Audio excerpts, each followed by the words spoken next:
আসসালামু আলাইকুম দর্শক, দারুণ মজাদার একটি স্ন্যাক্সের রেসিপি শেয়ার করব। তৈরি করে দেখাবো পটেটো রোল। এটি খুবই মজাদার, উপর থেকে একদম মুচমুচে এবং ভেতর থেকে অনেকটাই জুসি। খুব সহজে তৈরি করে নেওয়া যায় এবং চাইলে ফ্রোজেন করেও রাখা যায়। প্রতিদিন নানান ধরনের রেসিপি পাওয়ার জন্য আমার পেজটি ফলো দিয়ে রাখার অনুরোধ থাকলো এবং চ্যানেলটি সাবস্ক্রাইব করে রাখার অনুরোধ থাকলো। প্রথমেই আমি 3টি আলু সেদ্ধ করে তারপরে ম্যাশ করে নিয়েছি। এখন একটি প্যানে নিয়ে নিব একটুখানি তেল। খুব বেশি তেল এক্ষেত্রে ব্যবহার করা যাবে না। দিয়ে দিব পরিমাণ মতো পেঁয়াজ কুচি। পেঁয়াজটাকে জাস্ট 3-4 মিনিটের মতো একটু ভেজে নিয়ে এখানে আমি কিছু মশলা অ্যাড করে দিব।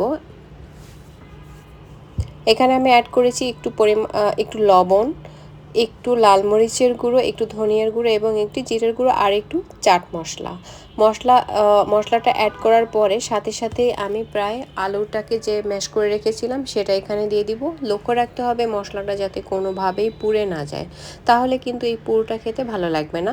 এখন মশলার সাথে আলুটাকে বেশ ভালো করে মিশিয়ে নিতে হবে।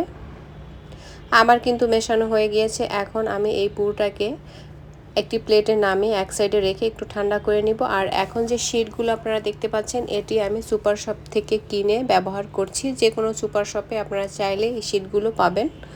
তারপরে শিটগুলোকে মাঝখানে আমি অর্ধেক করে নিয়েছি, কারণ আমি খুব বেশি বড় করে রোলগুলো আজকে তৈরি করব না। আর তারপরে আমি আলুর পুরটাকে দিয়ে সাইড থেকে সিল করে দিচ্ছি আটা বা ময়দা গুলিয়ে একটু ঘন করে গুলিয়ে তারপরে সিল করে দিলে তাহলে আর ভেতর থেকে পুর বের হয়ে যাওয়ার কোনো সম্ভাবনা থাকে না। আমি একটি রোল কিন্তু তৈরি করে নিয়েছি। একই পদ্ধতিতে আমি বাকি সবগুলো রোল এখানে তৈরি করে নিব। আমার কিন্তু সবগুলো রোল তৈরি করা হয়ে গিয়েছে। এই পর্যায়ে আপনারা এগুলোকে চাইলে ফ্রোজেন করে রাখতে পারেন, আবার চাইলে ভেজেও নিতে পারেন। আমি আজকে সবগুলোকেই ভেজে শেয়ার করছি। ভাজার জন্য তেলটাকে একটু ভালো করে গরম করে নিয়ে তারপরে আমি রোলগুলোকে এর মধ্যে দিয়ে দিব। তবে চুলার আঁচ কিন্তু খুব বেশি হাইতে রাখা যাবে না, মিডিয়াম টু লোতে রেখে তারপরে এই রোলগুলোকে ভেজে নিতে হবে।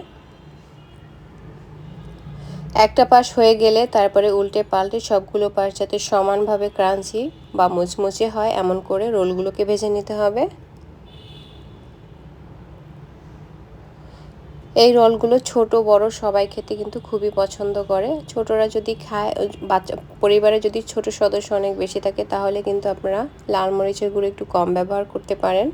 আমার প্রথম ব্যাচের রোলগুলো তৈরি করা ইতিমধ্যে হয়ে গিয়েছে, আমি তুলে নিয়েছি। আর একই পদ্ধতিতে বাকি সবগুলো রোল আমি ভেজে নিব। কথায় কথায় আমার সবগুলো রোল কিন্তু তৈরি করা হয়ে গিয়েছে। এখন আমি এগুলোকে যে কোনো ধরনের সসের সাথে পরিবেশন করে নিব। আমার রেসিপি ভালো লাগলে আমার পেজ